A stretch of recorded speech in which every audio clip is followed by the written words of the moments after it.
rendez-vous des glandules, là, ou quoi? 2,21 gigawatts. Vous aimez le cinéma? Une seule émission comptera pour vous. Le Late Show. Et c'est maintenant.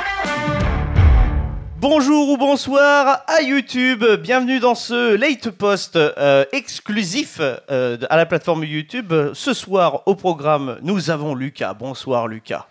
Bonsoir. Nous avons GG. Bonsoir GG. Salut. Nous avons Gary. Bonsoir Gary. Hello there. Hello there. Nous avons Esteban. Bonsoir Esteban. Bonsoir. Et nous avons Ekichi. Bonsoir Ekichi. Hello you. C'était la version féminine de Obi-Wan Kenobi. C'est la version mandalorienne. C'est ça. Officiellement, pour vous, ce n'est pas le dernier contenu que vous aurez cette année, mais pour nous, c'est notre dernier enregistrement. Donc, dans ce studio, on va le remanier, etc. Donc, on vous fera peut-être une vidéo changement planning, mais au programme de ce Late Post, on avait envie de revenir et de débriefer le Comic-Con de San Diego de 2022, puisqu'il s'est passé énormément de choses, en tout cas pour un des gros studios de cinéma pop culture dernièrement, qui est Disney, sans vous spoiler. Mais avant tout ça, on va commencer bien entendu par la première bande-annonce qu'on va parler ce soir, et c'est la bande-annonce de John Wick 4. Tu es prêt, John? Oui.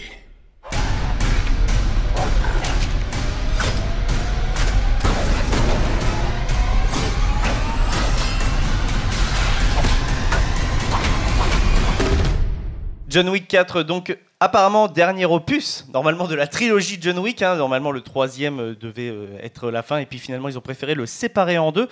Est-ce que déjà, les glandus autour de la table, vous avez déjà vu un film John Wick? Parce que là, normalement, tout le monde a vu les bandes annonces liées à ce soir. Lucas, quel est un petit peu ton avis sur la saga, la franchise John Wick maintenant, parce que c'est une franchise?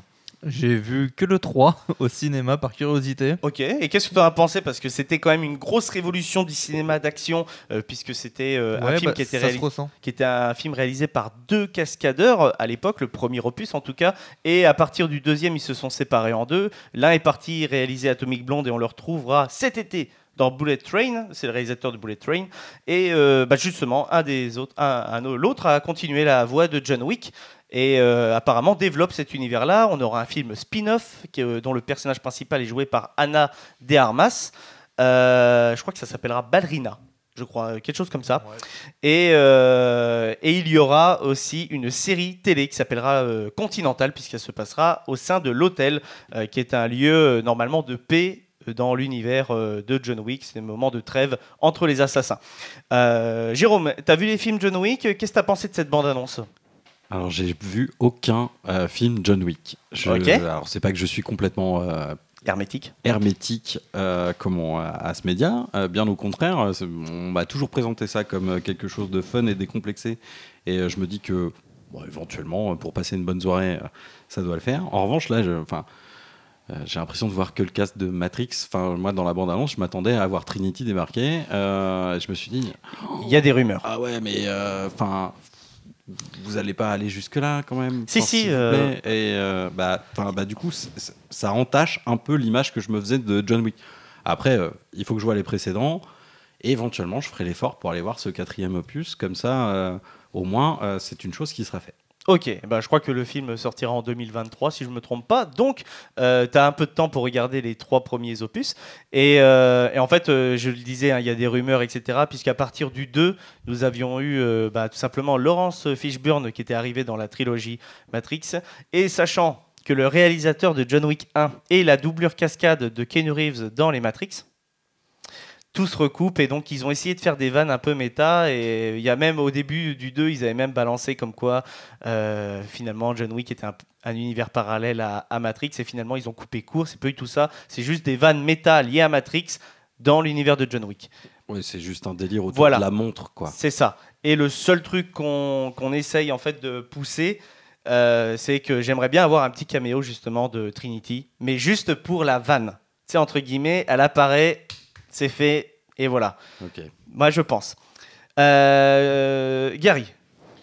Non, j'ai pas vu les John Wick. Et donc, qu'est-ce que t'as pensé de cette bande-annonce du 4e opus? T'as donné envie de regarder? Oui, je pense que je regarderai. Ouais. Ah bah, c'est un peu plus vif que Matrix 4. Tu vas apprécier. Oui, je pense. J'aime bien l'acteur quand même, mais oui, c'est plus vif que Matrix. Bah, Lucas, toi qui as vu que le 3, on peut... T'aimes pas l'acteur? Pardon, quel acteur? Tu disais l'acteur Keanu Reeves. Ouais. Ah non, mais l'acteur, il n'y a pas de problème. Non, je vous trouve juste vache avec Matrix 4, c'est tout. Ah non. Bah... Si vous voulez retrouver notre avis sur Matrix 4, n'hésitez pas, il y a un Back to the Review qui est disponible, les amis, sur Deezer et Spotify. Lucas qui a vu John Wick 4, qui a vu John Wick 3 au cinéma et qui n'est pas du tout habitué, il commence par un énorme plan séquence en baston total. Je pense que ça a dû t'impressionner quand même. Ah bah ouais, non mais c'est clair, hein. Franchement j'ai bien aimé le film. C'est un Castagne, c'est beaucoup de choses qu'on aime quoi. Mais... Ouais, bon après dans le 3 ils partent loin sur une vanne méta à la fin. Sur le fait qu'il y en a un, il est tellement fan du personnage de John Wick qu'il limite il se laisse tuer, etc. Et genre même après s'être pris un katana, il parle avec le gars. Bah bref, vous reverrez le film si vous avez un trou de mémoire, mais justement c'était un petit peu bizarre au cinéma. Esteban et Kichi, vous avez vu John Wick ou pas? Alors moi j'ai vu aucun John Wick, j'ai vu la bande-annonce. Pareil, moi ça m'a donné envie. Ça c'est marrant, c'est fou. Hein. Bah, ouais, non, mais en fait, ce qui est marrant, c'est... Alors j'aimerais être à votre place, les redécouvrir. En fait, vraiment, je vous le dis, hein, moi c'est des films que qu'on m'a balancé ça en mode comme ça, tu verras, c'est cool. Et j'ai trouvé vraiment que c'était une grosse révolution pour le cinéma d'action. En tout cas, au moment où c'est sorti. Et je pense que c'est, comme Kichi le disait sur le Back to the Review, la hype John Wick a fait que les studios ont se dit Keanu Reeves, ce serait peut-être pas mal de le remettre dans Matrix, etc. On va peut-être faire le 4. Et puis après, il y a eu tout ce qui s'ensuit et le message du Matrix 4. Mais continue un petit peu, Esteban. Ouais, bah non, mais je sais que c'est des films qu'il faut voir de toute façon. La bande-annonce a reconfirmé le fait que j'ai envie de les voir et qu'il faut que je trouve le temps pour les voir. D'autant plus que, du coup, je fais un peu la pub, mais ils sont bien disponibles les 3 sur Amazon Prime. Ok. Donc ça, on peut le revoir assez tranquille, entre guillemets. Eh ben, on peut terminer en disant Amazon, le chèque, s'il vous plaît. Eh ben, s'il vous plaît. Impeccable, ça serait bien. Et Kichi, ton avis un petit peu? Je sais que tu les as vus, je crois. Alors moi, j'ai vu les 2 premiers. Et j'ai pas vu le 3, mais là, du coup, ça m'a clairement donné envie de me refaire les 2, le 3, et enchaîner sur le 4, parce qu'effectivement, c'est tout ce qu'on aime, c'est de la bonne bagarre, la baston. Et puis, non, c'est bien filmé, moi j'aime bien tous ces films un peu à la Jason Bourne, etc. Vraiment, tu suis un mec, pas surhumain, mais qui vraiment en a chié, il va en chier encore, et puis, Keanu Reeves, pas mal, ouais. Ouais. il date de quand le premier film? Vraiment, vous avez senti un peu les sentiments qu'il y avait là derrière. Ouais, Keanu Reeves, c'est pas mal. Vraiment, il y avait de l'amour derrière. Et puis pourtant, moi, je les ai un peu découverts un peu comme toi, en mode ça a popé, en mode on avait parlé, ouais, c'était bien. Et puis je crois que c'était au moment de la sortie du 2 ou 3. Et puis je comprenais pas cette hype parce que je connaissais pas du tout et j'avais maté. Et puis oh putain, le 1, bien. J'avais maté le 2, oh putain, trop bien. Puis justement, non, je crois que j'avais maté les 2 premiers quand le 3 allait sortir, mais au final, j'ai jamais pris le temps de regarder le 3. Mais voilà, c'est à faire. Non, je demandais, il date de quand le premier film? Oh là, putain, le premier film, là tu me poses une colle. À peu près. Je pense que c'est dans les années 2015, quelque chose comme ça. D'accord, c'est pas aussi vieux que Matrix. Non, clairement pas. Non. Allez, on va dire 2015-2016. Parce que je sais que le 2 et le 3, on en a parlé quand on était sur l'ancienne radio, je crois. Donc sûr et certain, je pense que... Ouais, en tout cas, c'est dans ces eaux-là. Voilà. Donc ça, c'était la première news. On va revenir sur pas mal d'autres news. La deuxième news dont j'avais envie de revenir avec vous, c'est pas une bande-annonce. Elle vient de popper justement le jour où on enregistre, donc mardi 26 juillet. Et Disney, apparemment, serait en pourparlers pour produire une série donc, de l'univers de Eragon. Gary est très content. Il y a beaucoup de sites. À la base, quand Gary nous a envoyé la news, j'ai été un peu réticent à la mettre ou non. Et finalement, plus la journée avançait, plus les articles ont popé sur Internet. Et je me suis dit, pourquoi pas en parler. Gary, toi, c'est un peu ton univers. T'es très branché. C'est ta saga de livres préférée. Oui. Est-ce que pour toi, après 16 ans, depuis le film, il n'est pas un peu trop tard pour refaire revivre cette franchise? Trop tard, non, il n'est jamais trop tard. Mais bon, on est sûr que pour les fans, ça fait 16 ans qu'on attend une suite ou un reboot. C'est très long. Ah oui, c'est très long, hein. C'est presque une vie, 16 ans. C'est ça, oui. Mais du coup, ouais, c'est une très bonne nouvelle pour moi et tous les fans qui attendent ça depuis très très très longtemps. Non, mais je suis d'accord. Est-ce que des gens ont vu le film Eragon ici? Non, pas du tout. Alors je dois vous avouer que moi non plus, je ne l'ai pas vu. Et c'est avec les retours de Gary sur le film, ça ne m'a pas du tout donné envie de le voir parce que c'était, c'est vrai que c'est compliqué quand le film ne respecte pas l'œuvre de base. Ouais, c'est pas ça le pire, c'est que c'est un mauvais film tout court. Oui, c'est un mauvais film tout court.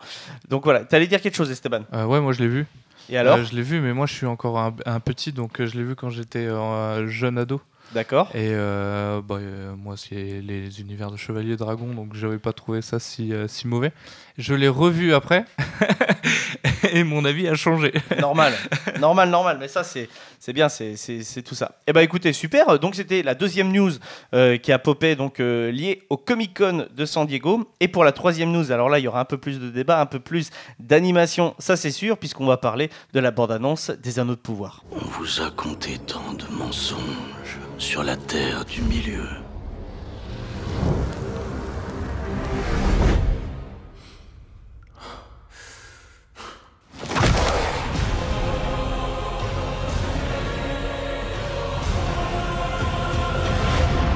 On va commencer par Ekichi, justement pour parler de cette bande-annonce. Ouais, on fait le tour à l'envers, c'est pas mal comme ça.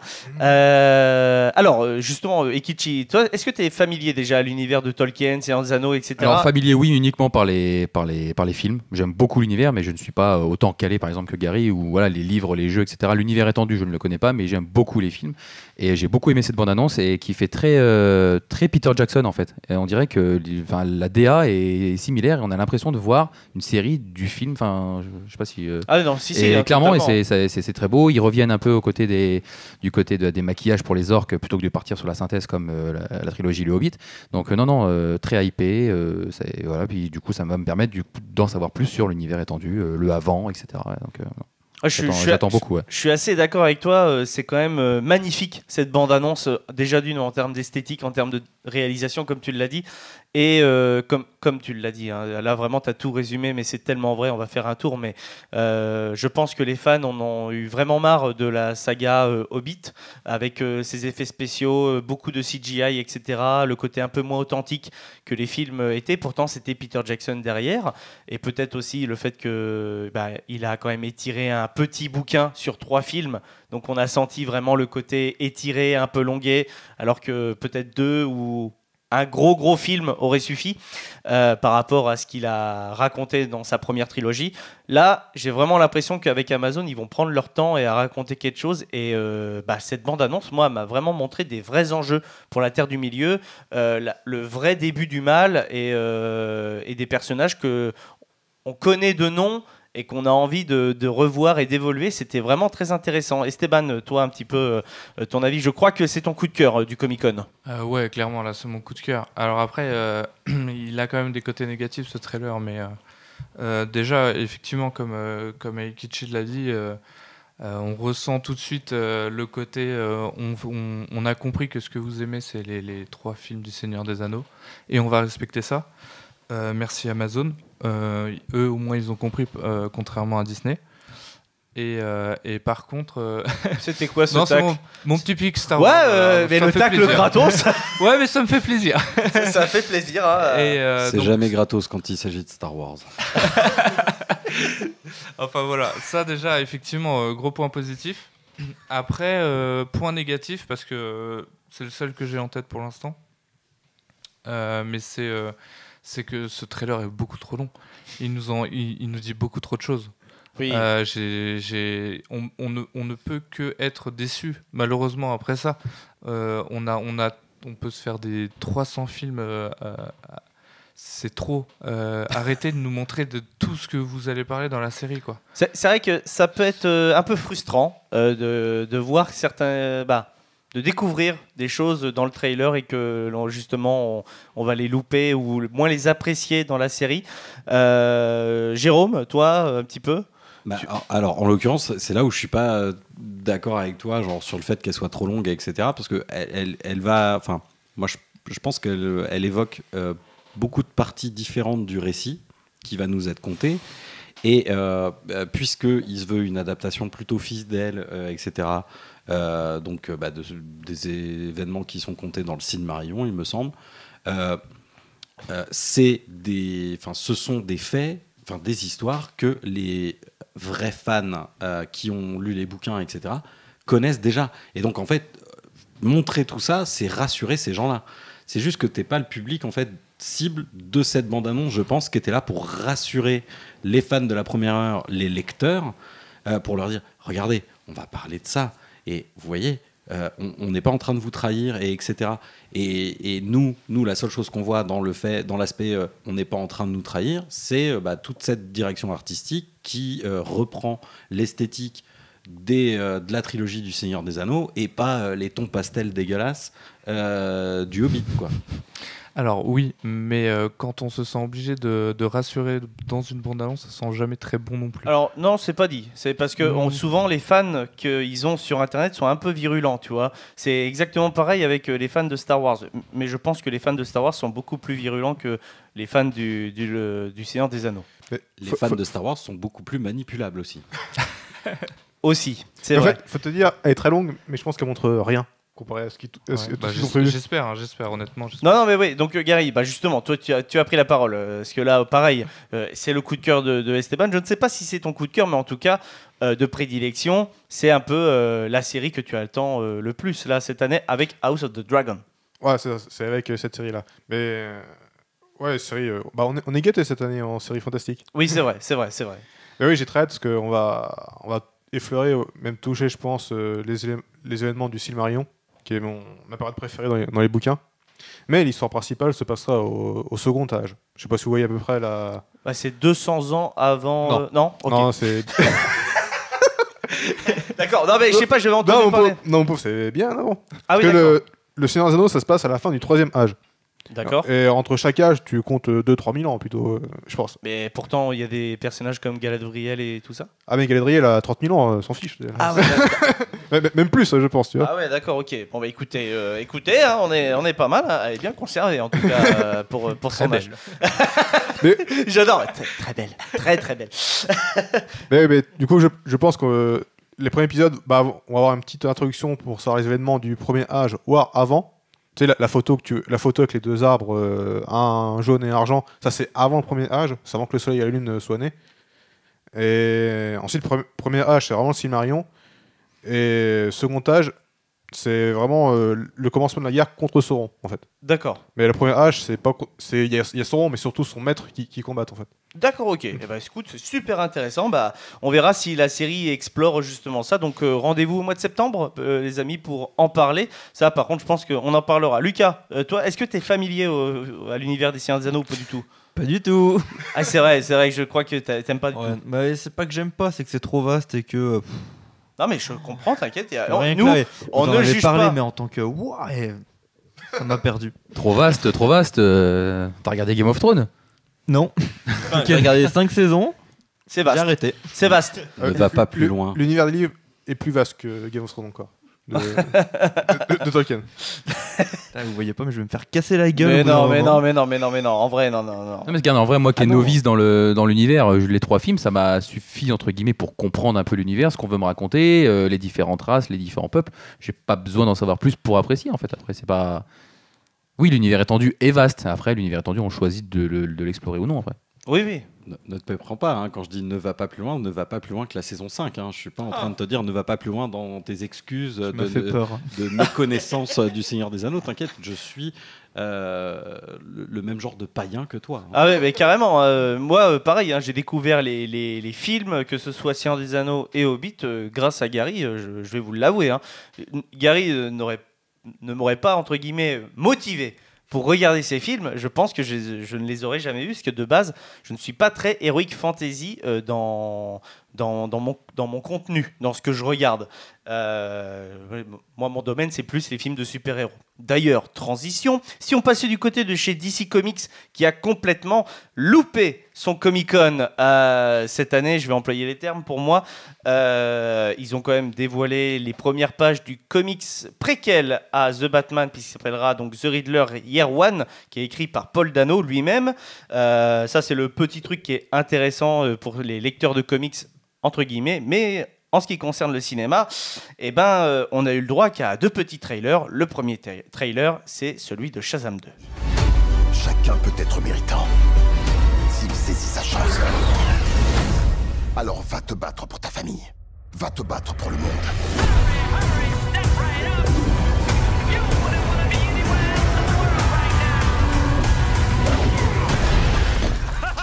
J'ai lancé un SUV sur un dragon. J'adore ma life.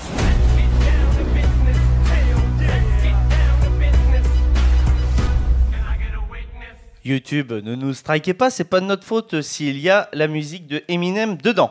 Lucas, au niveau de Shazam, tu as vu le premier film, je pense. Est-ce que c'est justement déjà un film du DC Universe qui t'a plu? Ou pas? Alors, oui, si tu vas pas en attendant un gros film de super-héros. D'accord, oui, bah de toute façon, franchement, le premier film était déjà entre guillemets annoncé comme une comédie. Zachary Levi étant un personnage qui vient justement de ça, de base. C'est un personnage qui est plutôt humoristique. Ça se voit, ça lui va bien. Ça lui va bien. Mais voilà quoi. Après, moi j'avoue, c'est plutôt sur le côté scénario où vraiment dans ce Shazam 1, on a vraiment l'impression qu'il se passe pas grand chose en fait. Il récupère ses pouvoirs. Et finalement, les enjeux sont plutôt minimes comparés à ce qu'on peut avoir. Ouais, c'est ça, à part essayer de découvrir comment pisser avec la tenue, je vois pas vraiment ce qu'il fait. Exact. C'est un peu ce genre de problématique qu'on a dans Shazam 1, et j'ai vraiment l'impression que dans ce Shazam 2, on n'aura pas plus, en tout cas, parce qu'en termes d'antagonisme. J'espère qu'il trouvera. Ouais, j'espère qu'il trouvera. Non, mais en vrai, est-ce que là, on a une vite présentation des méchants. Ça sera donc des méchantes dans ce film-là, j'ai l'impression, les Atlantes, non? Ouais, un truc dans ce style. Les filles d'Atlas, je crois. Les filles d'Atlas, exactement, c'est ça, bien joué. Ouais, j'ai confondu avec Black Panther, les amis. Ça a l'air d'être les Nornes, quoi. Celles qui possèdent la connaissance du passé, du présent, du futur. Enfin, voilà. Quelque chose comme ça. Bref, histoire de mettre une justification vaguement mythologique par-dessus tout ça. Ouais, parce que c'est très connecté à la mythologie quand même. Shazam, normalement, il y avait la connexion avec les dieux grecs, etc. est vite faite. Donc voilà. Donc moi, je vous avoue, zéro hype pour ce trailer. J'ai trouvé que c'était Osef tiers, vraiment de A à Z, malgré les bonnes vannes. Et par contre, il y a un petit effort de réalisation. On sent que les effets spéciaux ont été légèrement mieux travaillés que pour le premier film. Mais bon, on a quand même... 50 plus quand même. Je crois que le premier film est sorti en 2019. Ouais, c'est ça. Donc je crois que c'est quelque chose comme ça. Donc pas 5 ans, mais à peu près. Ça fait 3 ans. Gary, toi sur Shazam 2. Non, pareil que toi, j'irai voir le film, mais sans en attendre grand-chose, tu vois. D'accord. Parce que le 1 était franchement pas top pour moi. Après le 2, mais quand tu vois les créatures fantastiques, tu fais ah pourquoi pas. Oui, c'est vrai qu'il y a un dragon, il y a un dragon dedans. C'est ça. Bon, je pense qu'il va se faire au bout de 5 minutes, mais voilà. Ouais, bah oui, il se prend un SUV. Il se prend un SUV. Il s'est pris à 3008 quoi. Et Kichi. Alors moi je suis pas hypé, mais ça me botte bien d'aller le voir. Il a vraiment cette veine assumée d'être un film de super-héros comédie. Donc là, oui, c'est voulu. Donc, comme Thor, en fait, faut arrêter les conneries. Quand tu sors de Thor Ragnarok et que le mec il vient de me dire dis donc, je veux du sérieux dans Thor Love and Thunder. C'est le même réalisateur, t'as la même formule. En fait, ça va être une comédie. Le seul truc qu'on n'était pas habitué avec Marvel, c'est qu'ils nous ont mis vraiment une bonne dose d'amour. Mais ça, c'est une autre parenthèse. Mais oui, pour moi, c'était tout pareil. C'est dit pareil dans le trailer et dans le titre. Donc bref, voilà. Donc ouais. Attends, je ramasse mes dents. Et, mais non, mais attendez. Non, mais je veux dire, faut être cohérent dans ce qu'on dit à travers les émissions. Tu vois, c'est ça le problème. La salière vole à travers le studio. Putain, mais merde. Et donc là, voilà. En plus, il le sait, qu'en plus, il se dit, tiens, je vais dire ça pour faire référence à Thor. Ça va les chauffer. Bah, tu chauffes. Non, voilà. Mais il y a un peu cette. C'est de ma faute. Je l'ai regardé avec un peu de défi, tu vois. Il l'a fait. Mais il y a un peu de cette vibe vibe Hancock, un peu le héros qui drôle, mais qui gère encore pas totalement, qui s'est assumé qu'il est entre guillemets débile, quoi. Moi, ce qui m'a gêné dans Thor, c'est de le continuer de le faire. Le mot débile est grand, mais le continuer de le faire débile alors qu'il est censé avoir évolué, mûri, etc. Bref, mais du coup là, Shazam 2, comme c'est un gamin qui est à la base, il y a vraiment ce côté où on s'en fout, c'est un gamin, même si quand il est transformé, on sait que c'est des gamins, quoi. Alors je suis désolé, on va être sur une parenthèse encore Thor 4, mais à quel moment tu te dis que le mec il a évolué? Le type il venait de perdre tout ce en quoi il croyait, il a régressé à fond au point de plus être en forme physiquement, etc. Et derrière il est récupéré par les gardiens de la galaxie. À quel moment tu régresses pas là? Oui, au niveau du QI, je pense que là déjà tu tombes. D'ailleurs, on va en reparler des Gardiens de la Galaxie, et les amis, restez bien jusqu'à la fin de la vidéo puisqu'on terminera donc avec le côté Marvel. Esteban, ou à moins que Ekichi veut rajouter une dernière chose, sans que ce soit sur Thor. Non, moi le seul truc peut-être qui éventuellement me fait peur, c'est son intégration du coup dans le DCU. Ah mais le DCU est fini. Ça a été annoncé officiellement il y a 3 heures. Il n'y aura plus jamais de connexion. C'est terminé. Le Snyderverse est totalement terminé. Donc, parce qu'ils ont annoncé un Man of Steel 2, il me semble. Dommage. Non, c'est parce que j'ai vu un truc. C'est pas The Rock qui fait tout pour que justement. Voilà. Il fait tout pour que il y ait une sorte de Man of Steel. Henry Cavill revienne pour faire un Man of Steel 2. Sauf que Henry Cavill ne veut pas et il est très bien dans The Witcher. Oui. Voilà. Donc c'est ce qu'il a dit. Oui, mais il refuse les contrats de Warner pour ses projets actuels. Mais c'est très bien qu'il y reste et qu'il continue très longtemps avec cette série. Voilà, ça c'est pour le côté fanboy de The Witcher. Après, c'est un petit peu triste d'apprendre quand même que le Snyderverse est terminé. Mais avec les casseroles au cul qu'en ce moment les films Warner et DC ont, je rappelle que Ezra Miller vient à peine de sortir de prison et que ça a retardé encore une fois la sortie du film The Flash. On ne parle pas non plus du procès Amber Heard et Johnny Depp qui a probablement mené à la suppression totale de Amber Heard dans Aquaman 2. Bref, là c'est très compliqué pour Warner et on se sent que le Comic-Con, ils n'avaient pas trop envie d'être là, ou en tout cas ils n'avaient pas grand chose, donc ils ont dit à The Rock, tu veux pas venir avec le costume s'il te plaît? Vas-y, enfile ton moule bite et donc ils l'ont fait venir sur scène en costume de Black Adam. Voilà, mais avant de parler de Black Adam, on va justement parler de Shazam. Esteban, ton avis sur Shazam 2 et puis après vite on passe à Black Adam. Shazam 2, ça va être pareil que le 1, on le sait, on le sent.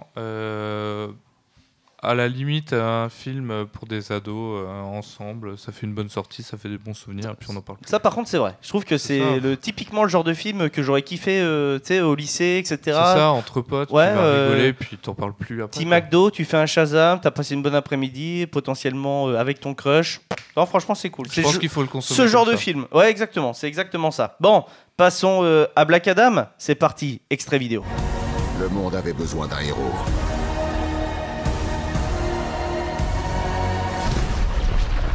Il devra se contenter de moi.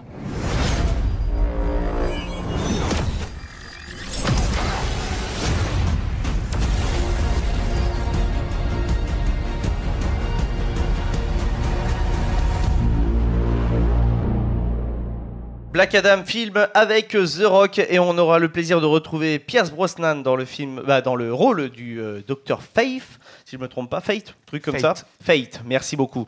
Donc Black Adam, normalement antagoniste principal de Shazam, et finalement il est tourné un petit peu à la controverse puisqu'il devient anti-héros, voire même gentil. Limite, en tout cas on ne le voit pas casser du cul comme il devrait le faire, je pense. Petite déception pour ma part à ce niveau-là, justement. GG, toi, je pense que tu es très hermétique à ce genre de contenu. Quand tu as vu la bande-annonce, qu'est-ce que tu as ressenti? Black Adam, je me suis dit, bif bof, quoi. Mais un film de super vilain héros avec The Rock, qui a l'air un petit peu dark et tout, pourquoi pas, franchement. Enfin, si c'est pour passer une bonne soirée... on n'est pas à l'abri d'une bonne surprise. Si ça se trouve, il y aura une DA sympa. Ça monte pas un truc genre complètement crado. À l'instar, contrairement à Shazam où il y a zéro surprise sur ce qu'on va avoir, même si c'était très très sympa. Mais là, éventuellement, il y a peut-être un petit truc en plus.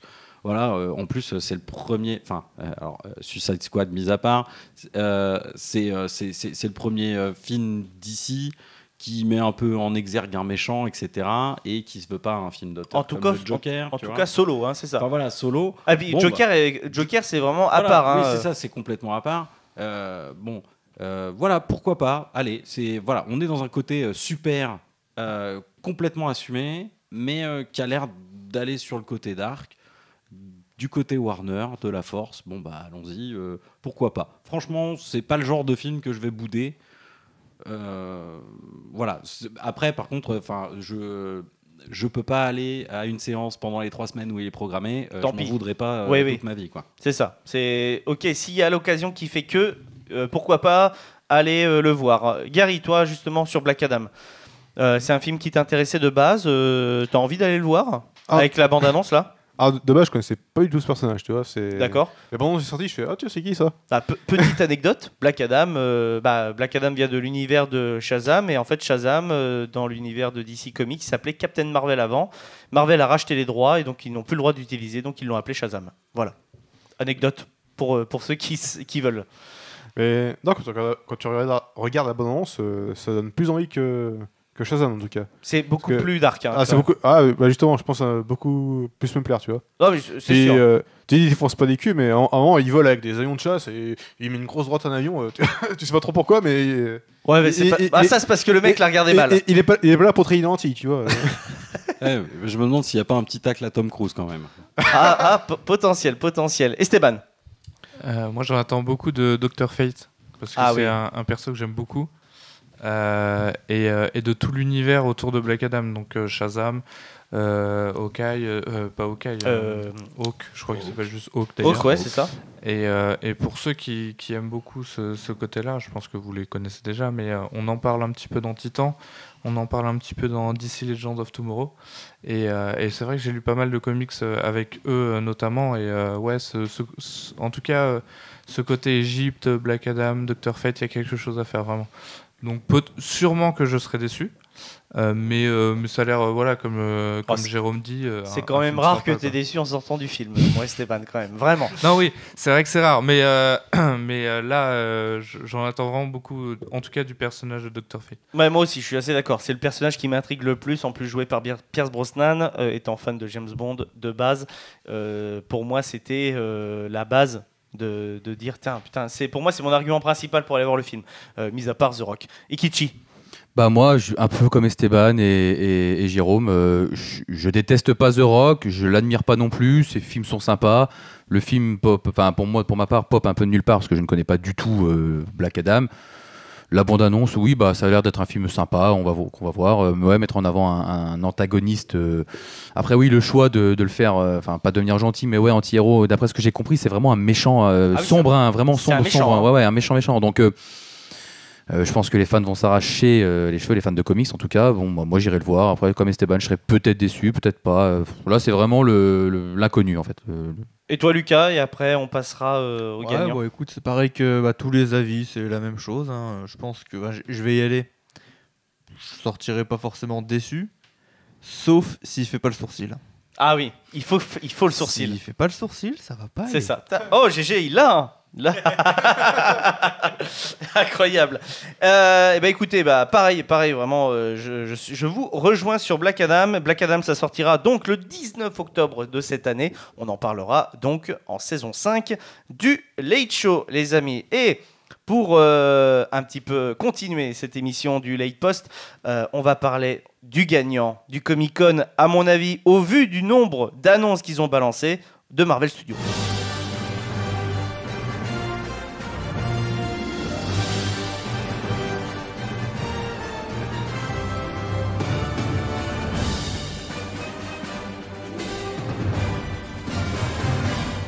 On passe du côté de chez Disney qui a fait une conférence en 2 temps. Donc c'était dans un premier temps le samedi, le vendredi soir où ils ont balancé beaucoup d'annonces sur les séries d'animation. Donc de tête comme ça, je peux vous dire que normalement Marvel Zombies, ça arrivera en 2024. Pareil pour Spider-Man Freshman.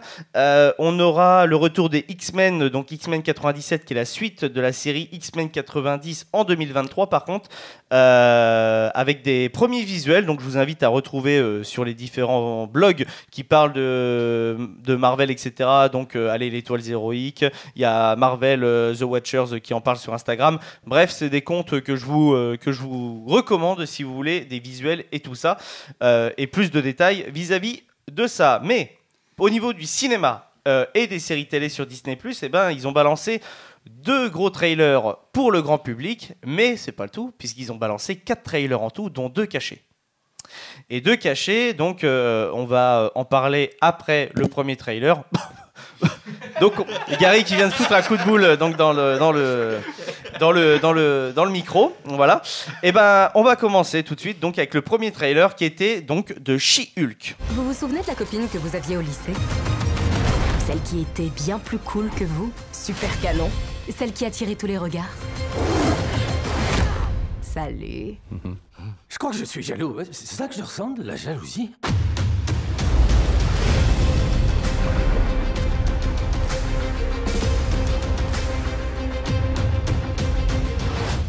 She-Hulk, le programme, à mon avis, aux F-tiers, je pense, du mois d'août sur Disney+, mais à mon avis, beaucoup plus important que l'on ne le pense, au vu des caméos et au vu des différents enjeux qu'il y aura dans la série et au vu de la bande-annonce.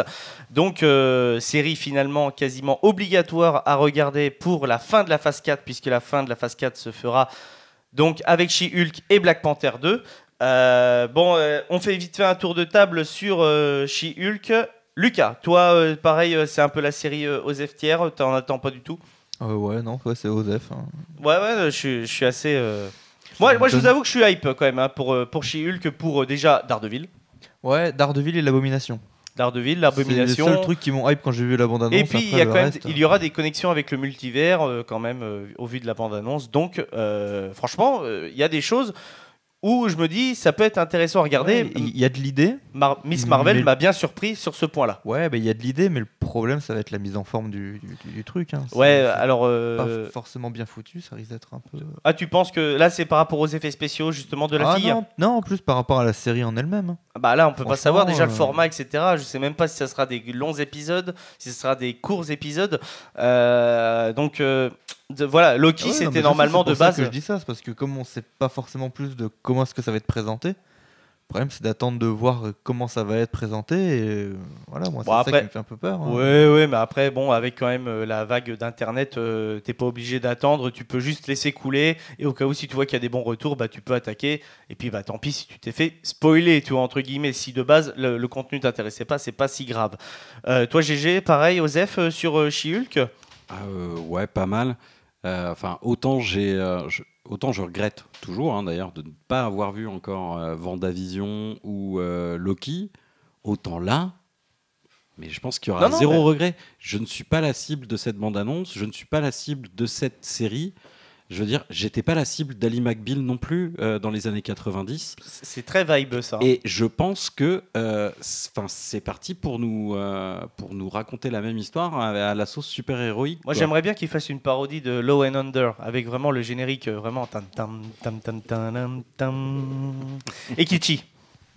Moi c'est un peu osef. Moi ça me hype juste pour pour Daredevil. Et c'est comme tu disais, le problème c'est que maintenant ils vont faire des connexions d'un truc hyper important dans des séries pas ouf, globalement, où on peut trouver une série pas ouf et on va être obligé de la regarder pour avoir quand même une référence de quelque chose.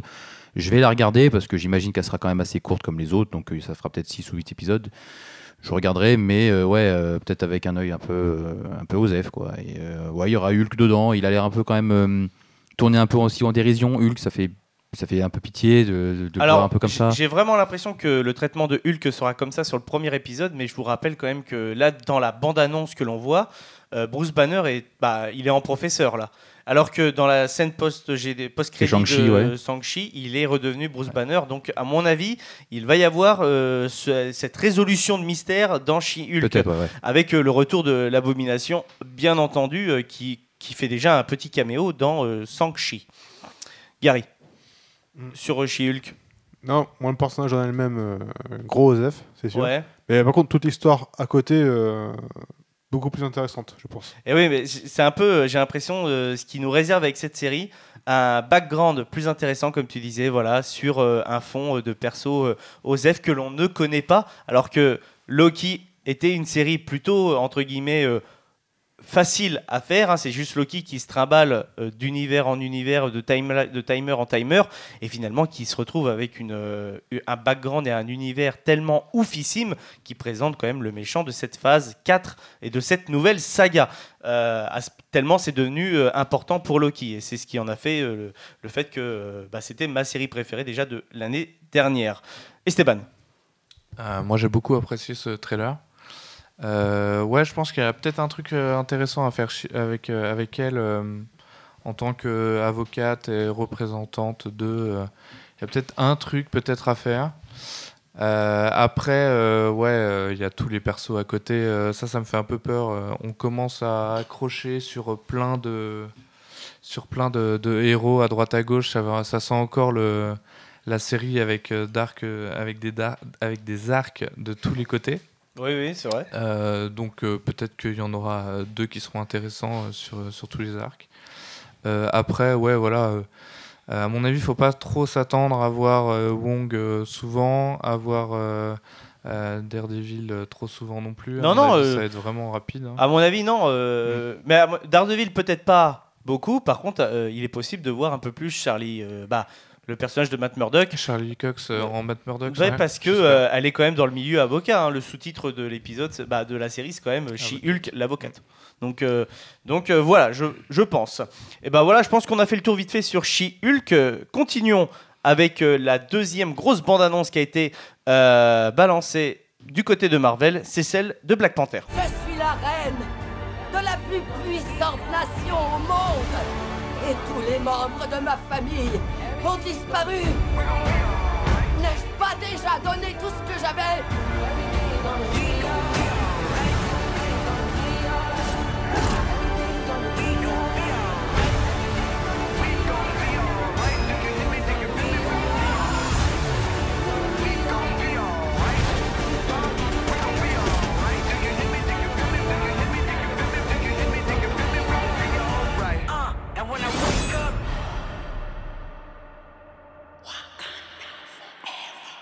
Black Panther Wakanda Forever, qui sera toujours réalisé par Ryan Coogler, réalisateur du premier opus de Black Panther et qui avait brillé dans sa réinterprétation de la saga Rocky avec le premier opus de Creed.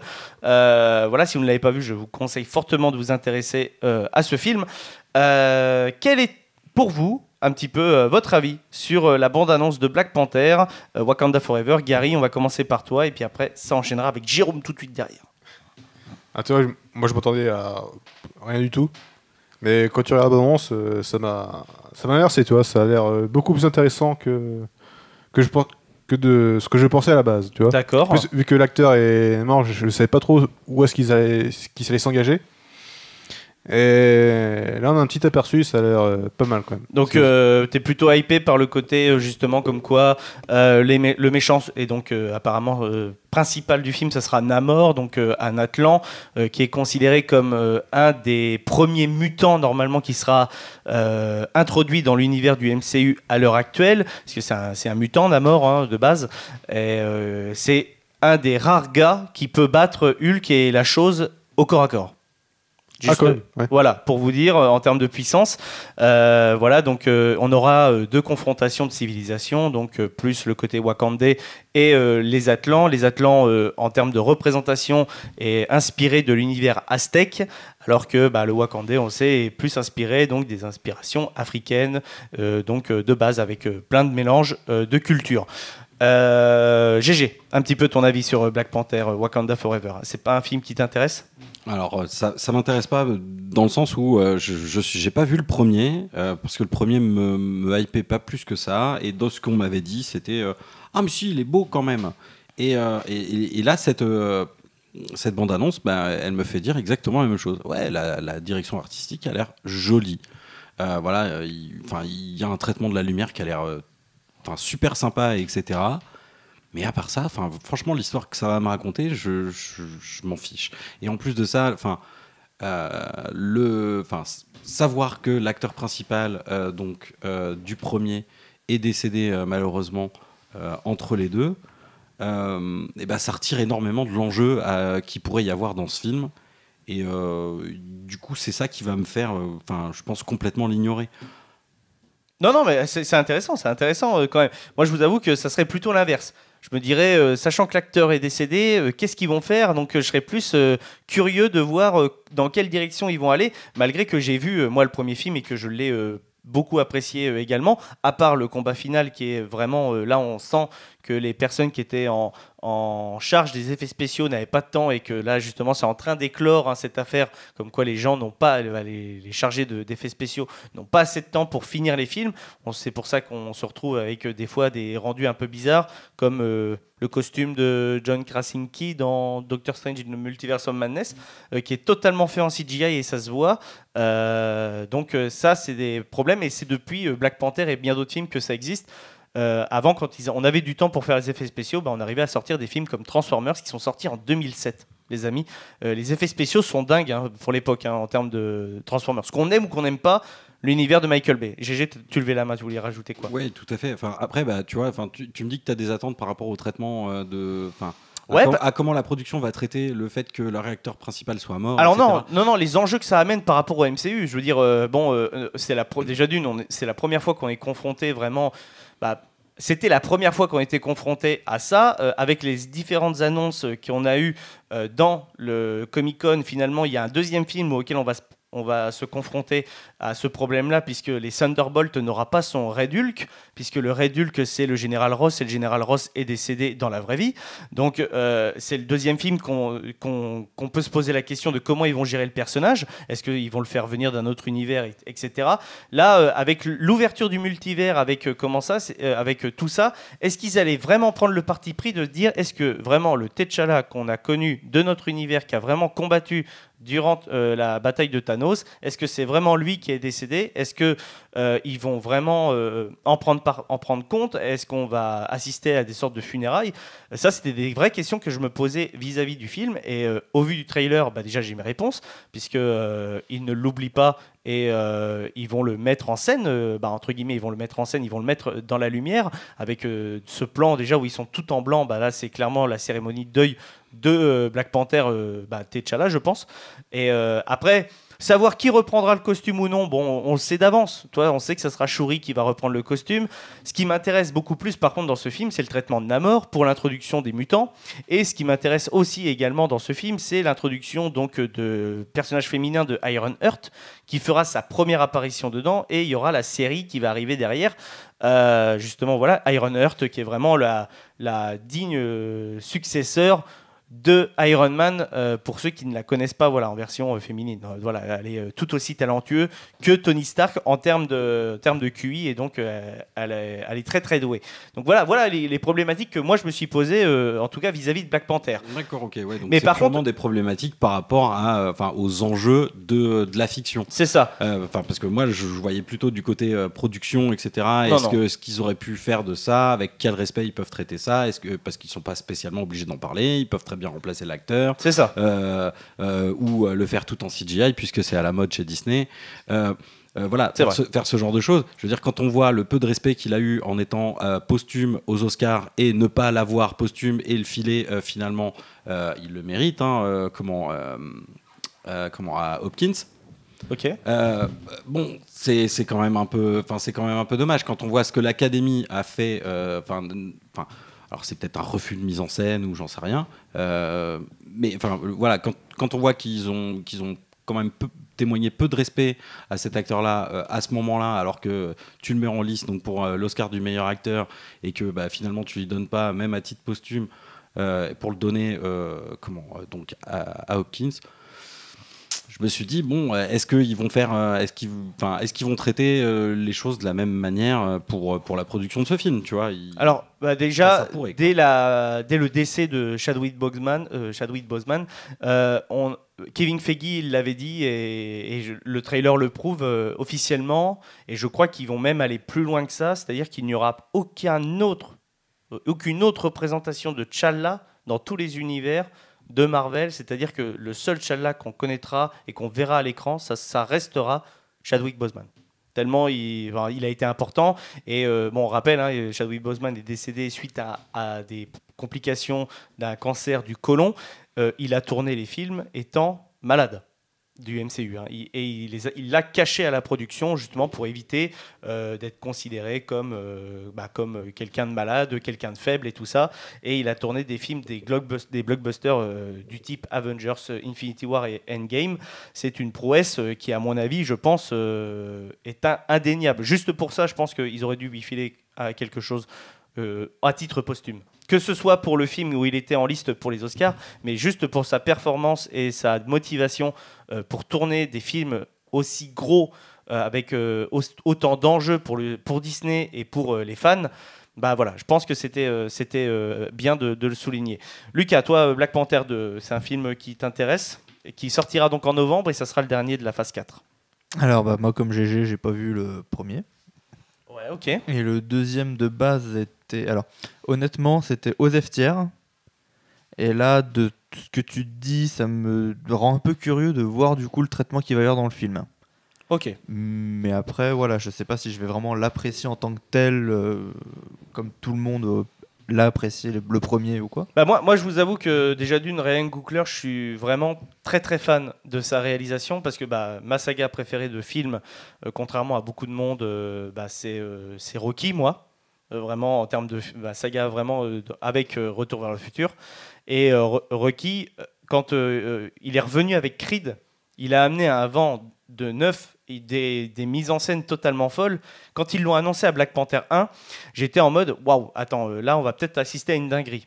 Et en termes de réalisation, il y a des phases, c'est vraiment de la dinguerie. Il y a un plan séquence à Hong Kong, si je ne me trompe pas, dans Black Panther 1, qui te prouve à quel point Black Panther est d'une puissance incroyable, à valdinguer les mecs, la caméra suit les gars et tout ça. Franchement, en termes de DA, c'est très très beau. En plus de ça, moi j'aime bien m'intéresser un petit peu à la composition de la musique. Pour Black Panther, ils ont été plus loin, ils ont fait appel à Kendrick Lamar, qui revient justement pour la musique du trailer. Kendrick Lamar a fait un album complet avec justement beaucoup d'artistes, dont The Weeknd, puisque c'est la musique de fin avec All Stars. Non, c'est pas la musique de fin, c'est All Stars, la musique de fin du film, qui est avec deux autres artistes. Et il y a une musique avec The Weeknd dedans en termes de composition. Donc il y a vraiment beaucoup de travail artistique justement sur ce film et je trouve que ça changeait, c'était du renouveau pour Marvel à ce moment-là. Et avec ce que la phase 4 nous a proposé, donc on a des films qui sont totalement différents, beaucoup plus créatifs, etc. Je me demande si vraiment ils ont donné les pleins pouvoirs à Ryan Coogler et qu'ils ont pu vraiment faire un film incroyable. Et comme tu l'as dit, là j'ai trouvé qu'il s'était vraiment amusé avec les jeux de lumière qu'on voit dans la bande-annonce. Franchement, je suis très très hype vis-à-vis de ça. Moi, pour revenir sur la bande-annonce, quand je l'ai vu, le premier truc que je me suis dit, c'est... Désolé pour la blague, mais ça a changé Avatar. Hein. Ah oui. Mais parce que je trouve qu'au niveau de l'environnement et de... Enfin, il y a un truc, on a eu le trailer d'Avatar qui est sorti... ça, c'est la phase Atlan. Il y a vraiment pas longtemps. Ça. Du coup, comme c'est encore récent dans nos têtes, du coup, c'est le premier truc à laquelle on l'a mis un peu. Non, mais ça peut être très intéressant, justement, la comparaison avec Avatar. Et je crois que t'es pas le seul à l'avoir dit, justement, comme quoi ça pouvait rappeler l'univers de Pandora et tout ça. Surtout qu'il y a beaucoup de plans sous l'eau. Là, de ce qu'on voit, c'est vrai que Namor est un Atlan, donc voilà. Mais moi, c'est vraiment tout ça. Et Namor, c'est un personnage qui peut être très très intéressant pour le futur du MCU. Kichi, Black Panther 2, toi Moi, la bande-annonce n'a pas vraiment fonctionné sur moi parce que j'ai plus eu l'impression que c'était une bande-annonce hommage. Et moi, j'aime bien quand la bande-annonce donne des trucs qui donnent faim, qui nous donnent envie de voir. Après, j'ai vu le Black Panther 1, il était pas mal, même bien qu'il soit, je pense, switchable. En fait, parce que comme Black Panther a été intégré dans Civil War et qu'après on le revoit dans Infinity War, en fait Black Panther c'est juste le préquel de comment il est devenu Black Panther, etc. Donc, oui, j'irai le voir parce que il y aura forcément des enjeux qui seront après montrés, pour la suite. Hâte de voir aussi le traitement du personnage de Namor, mais sinon pour l'instant la bande-annonce m'a pas donné envie en tout cas. Ok. Esteban? Ouais, moi je suis pas du tout le public ciblé. Hein. J'ai pas vu le premier, j'ai pas vraiment envie de voir le premier. Le deuxième, effectivement, on sent déjà qu'il y a Il y a une belle réalisation. Moi, j'ai le plan, j'ai un plan qui me reste en tête là, sous le bateau, dans l'eau, avec la lumière, les Atlantes qui sautent. Effectivement, ça c'est magnifique. Oui, incroyable. C'est vraiment ce plan qui me donne envie de le voir à la limite. Ah, moi, il y en a plein. Je vous avoue qu'il y a plein de plans. Mais moi, voilà, ce qui m'intéresse vraiment, c'est le côté avec les Atlantes, en fait. Tout ce qui est Wakanda ou quoi. Effectivement, en fait, on l'a déjà beaucoup eu dans Avengers ou quoi, et j'ai l'impression de pas manquer de savoir sur ce monde. Donc ça me dérange pas tant que ça. Après, voilà, peut-être que le côté Atlant me donnera envie d'aller le voir une fois sorti en salle. Je sais pas si j'irai le voir, honnêtement, mais en tout cas, c'est vrai que ça promet d'être une belle réalisation. Et ben, en tout cas, je vous le dis, on en parlera en novembre dans la saison 5 du Late Show, ça c'est sûr. Donc à mon avis, je pense que si vous n'êtes pas derrière le micro, je pense que si vous êtes derrière le micro, je pense que vous devrez aller le voir, en tout cas pour l'émission. Voilà, c'était à peu près tout pour ce qui a été présenté sur les choses publiques. On va passer vite fait maintenant aux annonces globales, et je vais vous parler de 2 bandes annonces qui ont été balancées de manière privée au Comic-Con et exclusive. Donc la première, c'est le fameux trailer exclusif de Guardians Galaxy 3 qui a été présenté. Donc on a un visuel qui a leaké en fait de Rocket étant petit. Donc on reviendra sur la genèse de Rocket. Et on aura aussi on a eu un visuel de Adam Warlock, donc qui sera un personnage principal du film, et l'officialisation du méchant, donc qui sera le maître de l'évolution vis-à-vis des Guardians Galaxy 3. Même avec ces news, je vous avoue que je suis pas super hype de le voir, mais en tout cas, quand il sortira, j'irai le voir. Donc il sort début d'année prochaine, 2023. Et le deuxième trailer, c'est Secret Invasion qui est sorti, donc avec un visuel un peu plus intéressant, puisqu'on voit Maria Hill, on voit Nick Fury, justement, qui reprend part dans un monde un petit peu en décadence et qui se fait envahir justement par c'est les Skrulls, si je ne me trompe pas. Ouais. Je crois que c'est quelque chose comme ça. Donc voilà. Et bref, c'était pour le contenu exclusif. Après, au niveau du line-up, le line-up a été très intéressant. En tout cas, Marvel a présenté des choses vraiment, vraiment très cool. Donc pour l'année 2023, on aura bien entendu Ant-Man et la Guêpe, donc Quantum Mania, qui fera sa première apparition de Kang le Conquérant. Et donc, à partir de ce moment-là, on sera donc dans la phase 5 du film, du MCU.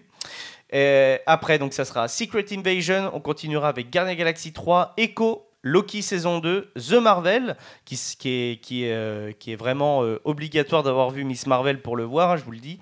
Blade, qui sortira au mois de novembre prochain, et Iron Heart, qui sortira dans la foulée de tout ça. On aura la suite de WandaVision avec Agatha Coven of Chaos. Le retour de Daredevil Born Again avec 18 épisodes, c'est une dinguerie, j'ai jamais vu ça, avoir autant C'est un plaisir. Ah ouais, c'est un plaisir. Est-ce que ce sera des épisodes de 20 minutes? Est-ce que ce sera des épisodes de 40 minutes? Bref, 18 épisodes déjà, ça fait plaisir. Daredevil qui revient dans She-Hulk et qui aura sa série. On croise les doigts pour le retour du Punisher et de Jessica Jones, qui était quand même de bons personnages à récupérer, je pense, des séries Netflix. Ensuite, on continuera avec Captain America New World Order. Donc, le film a trouvé son réalisateur. C'est le réalisateur de Cloverfield Paradox qui le réalisera. Voilà, donc il prendra suite aux événements de Winter Soldier. C'est Faucon et Winter Soldier, hein, clairement. Et la phase 5 se terminera avec le film Thunderbolt. Donc, cette fameuse réunification des Avengers méchants. Entre guillemets, donc avec Red Hulk, avec Yelena, tout ça, bref, tout ce qui est annoncé dans les scènes post-génériques liées à Valentina. Voilà, c'est elle qui monte les Thunderbolts donc dans le MCU. Voilà, et il pouvait s'arrêter là, parce que là, finalement, on est quand même aux alentours de 2025, hein, quand même, quand ils balancent ce genre de news, et non. Ils se sont pas arrêtés là. Ils ont déjà balancé donc 3 films qui apparaîtra donc dans la phase 6 du MCU. Donc la phase 6 du MCU commencera en tout cas avec les 4 Fantastiques. Pas d'annonce sur le réalisateur ni sur le casting qui composera donc les 4 Fantastiques. Par contre, je tiens à signaler il y a la D23 qui arrive début septembre. Il y a de fortes chances que des éléments liés aux 4 Fantastiques pop à ce moment-là. Je pense qu'ils se sont gardés sous le coude des choses, puisque aujourd'hui, jour d'enregistrement, donc le 26 juillet 2022, nous avons eu l'annonce officielle comme quoi le réalisateur qui réalisera Avengers Kang Destiny, donc qui est Avengers 5, voilà, c'est Avengers 5, voilà, ça sera le réalisateur de Shang-Chi, voilà, qui le réalisera. Les frères Russo n'ont pas re-signé pour les 2 films Avengers, mais par contre, ils re-signeront pour un film. Kevin Feige a dit qu'il veut bien retravailler avec eux, malgré le fait qu'il soit parti chez Netflix avec The Gray Man, qui a annoncé aussi la suite aujourd'hui. Voilà, donc je vous dis, c'est la folie en ce moment quand même en termes de news. C'est pour ça que ce light post allait durer l'heure, c'était prévu. Et donc, le deuxième Avengers qui a été annoncé, et là, c'était l'émeute, puisque c'est officiel, Avengers Secret War est annoncé. C'est un énorme arc des comics, aussi gros que Civil War, donc quelque chose qu'il ne faut pas louper. Civil War du MCU n'a rien à voir avec le Civil War du comics. Hein. Je le sais que trop bien. Ah, c'est probablement les seuls comics que j'ai lus. Ah super, donc tu les as lus, c'est cool. Alors je les ai pas lus en entier, mais quand j'ai vu le traitement de ça en film, je vais. On est d'accord. On est d'accord. C'est quand même une petite déception vis-à-vis quand même de ce qui est présenté dans le comics et de ce qu'on a dans les films. Secret War, c'est lié à Kang aussi ou... Je pense que Kang va intervenir quand même dans Secret War, hein, c'est obligatoire. Moi, je vous avoue, j'ai pas lu les comics Secret War, mais je sais d'avance que les fans attendent énormément l'adaptation Secret War. Ça sera chose faite, donc en 2025 pour Disney. Voilà, donc gros line-up. Petit bilan pour vous de ce Comic-Con. Alors, c'est votre première saison dans le Late Show. Pour tout le monde. C'est vrai que nous, c'était une tradition avant dans l'émission.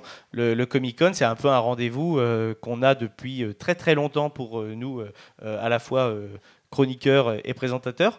Est-ce que justement ça vous a fait kiffer de voir autant de news apparaître et de se dire qu'on va en parler, tout ça, Lucas? Bah ouais, carrément. Mais le problème, c'est la qualité des news. Dans le sens où on est hype, où on l'est pas. Et le problème, c'est que là, il y en a beaucoup de news qui n'étaient pas forcément hypantes. D'accord, ok. C'est ton avis. Moi, je vous avoue que j'ai trouvé que c'était un très bon Comic-Con. Ça fait plaisir de revoir un Comic-Con, justement, déjà d'une en public. Bien entendu, c'est normal qu'il y ait des exclus Comic-Con à l'intérieur à l'intérieur du salon. Je rappelle quand même qu'il y a eu une bande-annonce de Oppenheimer qui est sortie, les amis. Donc voilà, j'ai vu 2-3 lignes qui décrivent la bande-annonce. Espérons qu'on aura la bande-annonce avant le prochain film Warner, parce que c'est le cas aux États-Unis. Il est juste sorti avant. Ils l'ont balancé en fait avant un film. Donc voilà. Gary, toi un petit peu les news du Comic-Con, tu suis d'habitude? Non, je suis pas du tout. Je suis à travers toi, à travers l'émission. Non, mais je suis très content parce que je sais pas si vous vous souvenez, mais ça doit faire 3 ans qu'on n'a pas eu autant de news ni au film. C'est vrai. Avec le Covid. C'est vrai. Moi, je vous avoue qu'il y avait ce côté un peu nostalgique. On n'a pas cette effervescence au moment, par exemple, où on a annoncé Batman v Superman. Tu vois, ce côté où vraiment on a ce logo qui apparaît, la foule qui est en délire. Bref, c'était fou. Il y avait des vidéos qui popaient à ce moment-là. Voilà, c'était vraiment à ce moment-là, pour moi, c'était le god tier du Comic-Con. Mais comme tu l'as dit, le Covid a fait beaucoup de mal à ce genre d'événements. Il y a eu des événements comme le DC Fandom qui se sont créés, la D23 qui a explosé. En plus, la D23, c'est uniquement pour les journalistes, donc très facile pour contrôler le Covid, parce que ils ont juste beaucoup moins de tests à faire que des gens qui vont payer leur billet pour une convention. Donc voilà, mais moi je suis très très content que le Comic-Con soit revenu cette année. Et je trouve que on a eu de quoi manger. Déjà je retiendrai John Wick 4, moi quand même. Et le fameux line-up de Marvel qui me hype plus que les bandes annonces qu'on a eues. Mais de voir toutes ces news et de voir à peu près où on va et de savoir que ils sont quand même derrière. Toi, on se posait la question de où est-ce que va cette phase 4 ? On le sait, en fait, cette phase 4, elle sert justement de transition, et c'est prouvé, c'est acté, ils le savent, et voilà quoi. Et c'est pour ça qu'à mon avis, ils ont fait appel à des réalisateurs qui ont plus des visions, et voilà. Et je pense que là, par contre, la phase 5 va commencer avec Ant-Man. Ça sera Peyton Reed qui sera derrière. Ils l'ont encore dit pendant le Comic-Con. Ça sera le film qui va révolutionner le MCU en termes de scénario. Par contre, pas en termes de réalisation, ça je vous le dis, c'est sûr. Parce que Peyton Reed est un bon yes man, il fait exactement ce que Kevin Feige lui dit. Donc ça c'est sûr et certain. Voilà. Mais voilà. Donc la phase 4 se terminera avec Black Panther, Wakanda Forever. GG, un petit peu, toi, ton avis sur le Comic-Con? Moi je trouve que ça fait beaucoup trop d'infos d'un coup. Moi j'aimais bien cette errance de la phase 4 du coup. Qui laissait quelque chose d'un peu évanescent et en mode on va laisser des gens s'exprimer et pas juste des scénarios de séries épisodiques, se faire en semant un petit peu d'infos sur le prochain à chaque fois. Du coup, ça m'attriste un petit peu. Moi, je suis beaucoup plus hypé de savoir que y a un Shyamalan qui va bientôt sortir, que Chazelle nous prépare un Babylone avec Brad Pitt et Margot Robbie, que Ridley Scott nous prépare un film sur Napoléon qui va bientôt sortir. Avec Joaquin Phoenix. Qu'on va avoir un film qui s'appelle The Fableman, qui va parler de Spielberg, réalisé par Spielberg. Alors je suis désolé, je vais peut-être paraître un petit peu élitiste, mais moi je suis beaucoup plus hypé par toutes ces news-là que par du coup cet éventail de super-héros qui va continuer à déferler sur nos écrans. Alors non. Alors qu'on soit clair, là le Comic-Con, certes, c'était que du super-héros, que de la pop culture, etc. Mais déjà d'une, je pense qu'au Late Show, on est assez ouvert d'esprit pour dire déjà d'une que je pense qu'on est rare dans des podcasts à ne pas être dans l'élitisme du cinéma et à ne pas suivre en fait le contre-courant. On parle des blockbusters, certes, parce que c'est des films qui nous font kiffer. Regardez Kitschy, regarde énormément de vidéos d'analyse, de théorie. On aime ce genre de contenu pour ça. Et les films de super-héros nous amènent ça. Par contre, on est tout aussi bien à aller voir quand même Un talent en or massif, qui est un film qui est un peu plus... on a vu Coupé, toi, cette année. Ambulance aussi. Ah oui, non mais je suis mais Ambulance, ouais, mais bon, ça n'a rien à voir. Je suis pas en train de critiquer les gens qui vont regarder des films de super-héros, ni même ce qu'on est en train de faire à en parler. Hein. Non, absolument pas. Non, mais là, en l'occurrence, voilà, moi, toutes ces news là, elles me paraissent bien fades à côté de ça, quoi. En tout cas, moi, je suis pas d'accord parce que c'est vraiment ma cam, les trucs de super-héros. Mais ces films-là que tu as balancés, c'est des films qui m'intéressent tout autant. Et justement, c'est ça qui fait la beauté des débats cinéma sur internet, et sans dire entre guillemets que quand t'as pas vu Le Parrain, t'es un has-been. Non, je suis désolé, si t'as pas vu Le Parrain, c'est juste que t'as peut-être pas trouvé le temps, c'est juste que t'as peut-être pas eu l'envie. Et comme je le dis et je le répète tout le temps, regarder un film, c'est d'abord être dans le mood. Et si on n'est pas dans le mood de ce film-là, vous passez à côté du film. Ça ne sert à rien de vous forcer. Le cinéma est un art, mais c'est aussi une industrie. Avec le Comic-Con, on est entre guillemets face au côté industriel. Et avec ce que tu as dit, on est plus sur le côté artistique. Ouais, clairement. Non, puis après, tu vois, dans le côté industrie, j'ai noté, tu vois, il y a le Pinocchio. J'ai vu aucune adaptation live de Disney jusqu'à maintenant. Le Pinocchio, j'ai envie de le voir parce que je sais qui est aux commandes, quoi. Robert Zemeckis. Voilà, on a un Zemeckis qui, à chaque fois qu'il fait quelque chose, il révolutionne un petit truc, quoi. Toujours. Voilà, Hocus Pocus. Moi, c'est un film de mon enfance. Le 2, il me hype de ouf. C'est vrai. Ça va être une grosse bouse, j'en suis quasi persuadé. Mais rien que revoir Bette Midler saper en vieille sorcière de Salem, je veux revoir ça. Voilà, tu vois, il y a le Nope qui va sortir dans pas longtemps. Prey, ça a l'air d'être une très bonne idée, en fait, là, maintenant que j'ai vu le trailer. Parce que, voilà, mettre Predator avec des natifs américains, oui. Oui, merci. Oui, je veux voir ça. Non, mais franchement, je sais pas, il y y en a plein d'autres que j'ai notés. Franchement, la Amsterdam avec Christian Bale, Margot Robbie et De Niro. Mais ce casting de ouf, rien que pour ça. Et le fils de Denzel Washington. Rien que pour ça, je veux même pas savoir de quoi parle ce film. Moi, ça me suffit. Je signe tout de suite. Voilà. Lucas, tu voulais dire quoi? Pinocchio de Del Toro, normalement, il y aurait bientôt eu un trailer. Sur Netflix. Il a annoncé sur Twitter aujourd'hui que trailer soon. Oh, nice, c'est très bon ça. Donc cette année, normalement, on aura 2 films Pinocchio et les 2 seront sur des plateformes. Quel dommage. Par contre, ça, c'est vraiment dommage. Là-dessus, moi, le Pinocchio de Zemeckis sur Disney+, je vous l'avoue, j'aime bien Disney+, mais je l'ai en travers de la gorge. Zemeckis, c'est un rendez-vous cinéma, je suis désolé. Voilà. Esteban, toi, le Comic-Con, c'était quelque chose qui te hypait? T'en avais déjà entendu parler, mis à part comme ça? Ouais, moi je suis beaucoup de. Alors moi je lis les comics, mais je lis que des comics de chez DC. Et donc du coup je suis depuis pas mal de temps maintenant tout ce qui est Comic-Con ou ce genre de conneries. Pour le coup, tout ce qui était plus DC Fandom, ça me touche un peu plus. Là je suis un peu déçu quand même de la Warner. Mais voilà, c'est la Warner, on sait qu'ils sont comme ça. Maintenant, non, c'était, il y a eu beaucoup d'infos. Peut-être un peu trop. Faut qu'on nous en donne aussi les prochaines années. Hein. J'ai peur que là, avec le plan sur jusqu'à 2025. Ah mais non, mais là c'est simple. Déjà Marvel ne reviendra pas l'année prochaine, c'est sûr et certain. Ils ont tout dit. C'est ça. Donc, les seules interventions qu'ils feront, ça sera à la D23. Kevin Feige va arriver, il va parler 10 minutes, ça suffira largement. Mais là, c'était un panel de 1h30, ils ont fait le taf et voilà. S'ils vont venir pour des bandes annonces. Ouais, mais tu sais, mais les bandes annonces maintenant, ils ont plus la peine. Le football, il a changé, comme dirait Mbappé. Hein. Au moment du Super Bowl, l'a prouvé. Je veux dire, ils ont quand même balancé Marvel, ils ont eu les balls de le faire, hein, et ça, c'est vraiment très fort. Ils ont balancé le trailer de Doctor Strange et de Multiverse of Madness directement sur leur chaîne YouTube, même pas en passant par le Super Bowl. Et le jour du Super Bowl, on parlait tous de Doctor Strange et de Multiverse of Madness, alors qu'il y avait le Super Bowl à côté. C'était entêté mondial, et c'était la folie, parce qu'ils savaient ce qu'ils avaient mis dedans. Soit ça, soit ils vont faire comme ils avaient fait avec la même bande-annonce de Doctor Strange, ils vont le foutre en scène post-générique d'un film. Aussi. Ils vont faire autour des scènes post-génériques, ça sera des bandes-annonces. C'est vrai, c'est pour Eternal, non? Qu'on a la scène post-générique? Non, Eternal, non. C'était pas No Way Home? No Way Home, exactement, c'est ça. Ouais. Ah oui, en plus, c'est vraiment cette collaboration Sony-Disney en mode, allez, on vous a prêté le perso, maintenant, faites-nous un peu de pub pour le prochain. Ça m'a fait marrer, j'ai vu un troll sur Twitter de quelqu'un qui mettait un film avec Morbius. Ah, Morbing Time. Non, un truc où c'était... Putain, attends. Parce que non, mais ça devait être genre les Avengers fit Morbius ou un truc comme ça, mais vraiment une connerie, mais ça paraissait tellement réel. T'as tout le monde qui y croyait.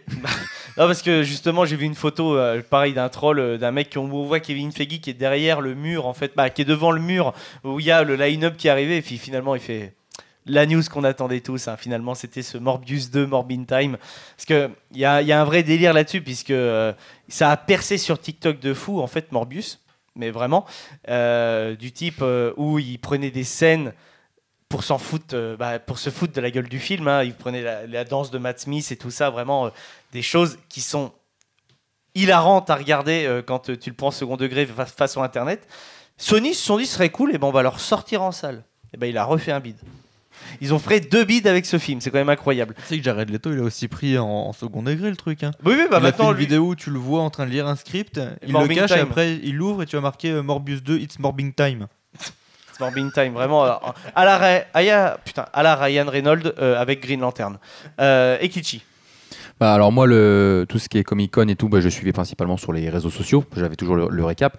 Et là, pour les infos, moi, je vois pas l'intérêt de voir aussi loin. Je trouve que c'est d'en donner beaucoup trop. Je préfère découvrir à l'année, quoi. Et voilà, c'est vraiment, c'est tout donné d'un coup. Mais en fait, on aura oublié d'ici là. Et par contre, c'est assez couillu de faire 2 Avengers à la suite en fin de phase, mais ça fait énormément de temps entre 2 Avengers.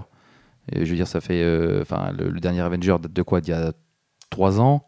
Non, le dernier Avenger, c'était en 2019. Donc, non, c'est ça? Je me trompe pas? Ouais, ça va faire 5-6 ans entre 2 Avengers, alors que d'habitude, on en avait peut-être un tous les 2 ans, un truc comme ça.